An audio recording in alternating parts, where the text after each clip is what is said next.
to the channel, you guys. Welcome back. So we got the J&R Marine H26 on the block. Okay, pretty awesome hydroplane. I've actually enjoyed running this boat. I put a bigger motor, put a bigger ESC in this thing, so I actually want to upgrade my turn fin bracket. This is an old Speedmaster strut bracket that we're going to sacrifice for the greater good. I've already sacrificed the other half of this bracket. So yeah, this is the perfect size for this boat. So what I'm thinking, I think I want to move the turn fin itself a little farther out from center. Okay, so we'll have two different brackets to test. Okay, I want to make the bracket longer so I'll be able to test the turn fin setback off the back of the sponson, because the stock turn fin bracket is kind of short, which works. It works, but I want some adjustability back here. So yeah, we're gonna offset it a little farther from center and give ourselves some adjustability. Okay, we're also going to elongate the hole on this turn fin bracket so we can actually get some lean in up to 13 degrees. Right now I'm running 11. The main reason I'm actually doing this upgrade is the stock bracket bent in a 68 mile per hour crash last outing, and it's actually slightly tweaked. You guys see it here. This is not needed. I could just bend this bracket back into place and boom, boom, boom, we're done, right? But you know, I'm just tinkering, having fun. So the boat actually came with an M3 turn fin mounting screw.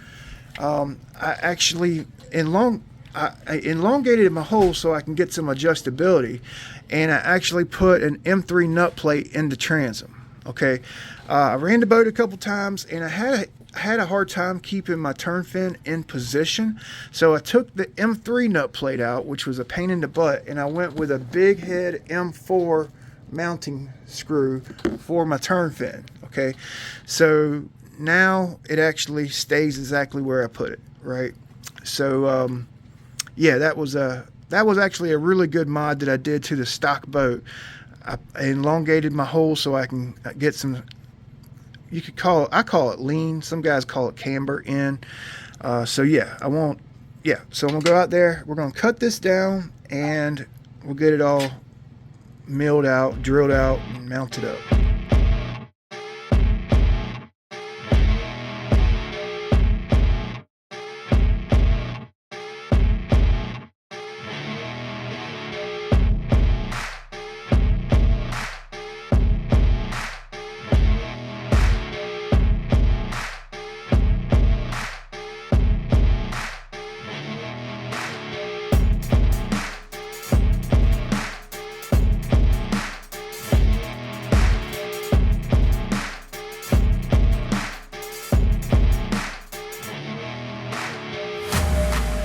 Stock bracket and our new bracket. So this one's actually 2 inches long. Okay, so I plugged, remember that big hole that was there for adjustments on the strut, because it was a strut bracket. You see it? I filled it. I took some green Loctite and an aluminum dowel and I filled it up and then kind of sanded it flat, you know. A shot of the inside. So this is the stock position. Pretty much made it pretty much in line with the stock position, and I can actually go back pretty much an inch and a half. So that's going to be good, because the trailing edge of my turn fin should be in or around where the CG likes to be run at on this boat. Alright, so I got it all bolted up onto the boat. It actually looks pretty damn good. I got my turn fin in its center position here. Okay, I can go back one or I can go forward one. I decided to move it back for our initial testing. I've noticed with this boat, because the tunnel is stretched out on it, right? So you're actually getting more leverage back here with the prop back at the sponsons, you're actually getting more leverage with the extended tunnel, you know. So I've noticed that this boat don't like the center of gravity really far forward. I noticed it likes the center of gravity back more than, say, like my Vortex 34 and the J&R 17, the UL19. It likes the CG back. I am getting some lift in the front in the straight line passes, but I don't think it's the CG. I think it's the strut position I'm running. I'm running a neutral position. So my next outing, I think I'm going to run a little bit of negative on 6S and keep my batteries about where they've been. Okay, so we're able to move this fin back, so I think that's going to be a huge bonus, especially with this boat with the extended tunnel, you know. Yeah, you got more leverage with the prop, so you should be able to keep the front of the boat down with some negative angle. But I've been running neutral, so we'll start playing around with some strut positions, okay, out in the field. So I got this tightened down. We're going to check with a level box in a second. I wanted to make sure it's in line with the ride surface, so I got it perfectly flat on the turn fin, and it's perfectly in line with the rod pads. I've had pretty good success with my hydroplanes, especially that J&R 17, running a little angle in like this.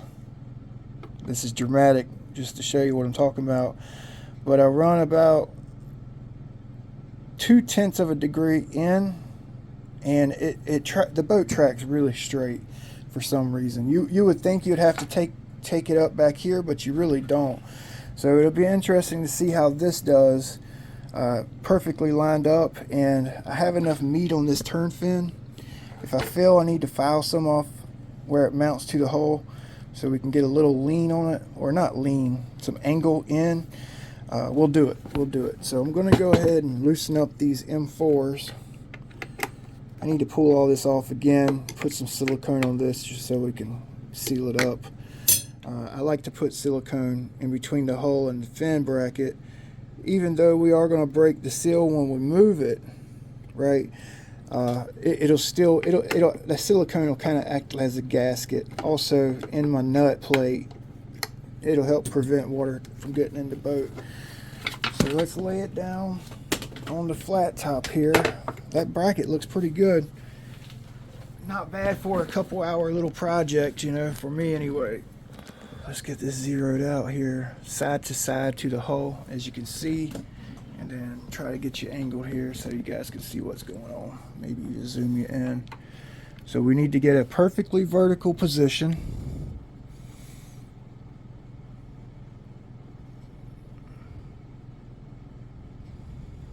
Okay, so yeah, it'll hit 0.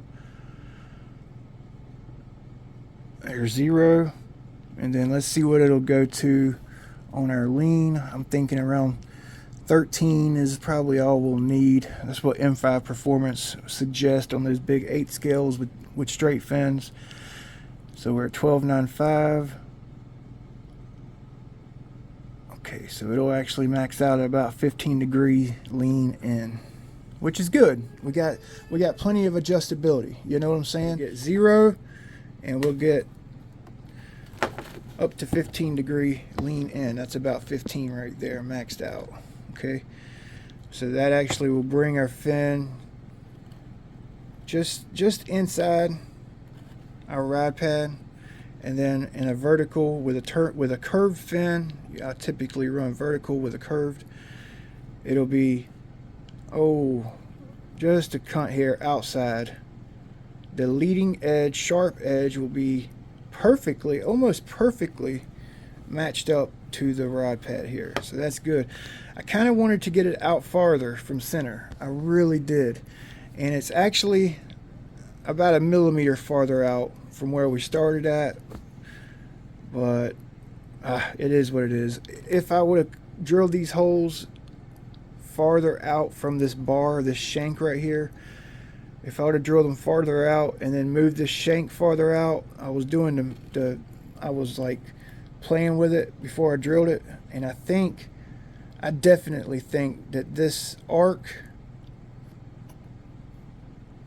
it would, you see how low it is right here? It would have fell lower than the ride surface. So I was really planning on putting the holes like right here, so it would bring the whole bracket out, but I'm glad I didn't, because I definitely think it would have been lower. So I'm glad I put them where I did.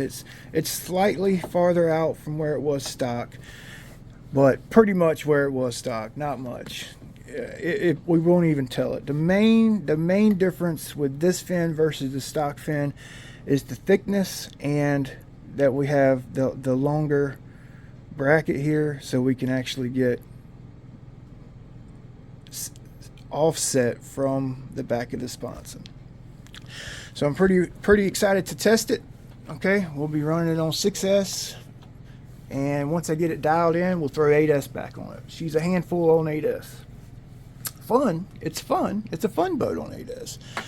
But she's a handful, and it's such a pretty boat. I really don't want to mess anything up on it, you know. So once we get her dialed, it's on. I want to try to get 75, 80 with this thing. That's my goal. That's my goal. If I can get 100 with the 112 with the UL19, I know for a flipping fact we can do 80 with this little sucker right here with the right prop. And I think I got just the one to do it. So hopefully you guys enjoyed the video. Just a homemade turn fin, nothing special. It's hard to find these brackets, especially for custom drilled holes like this. You won't find a bracket that fits, right? So you kind of need to get creative with stuff like this. Make your own. It's fun. It's fun, right? So we'll see you guys next time. I appreciate you watching.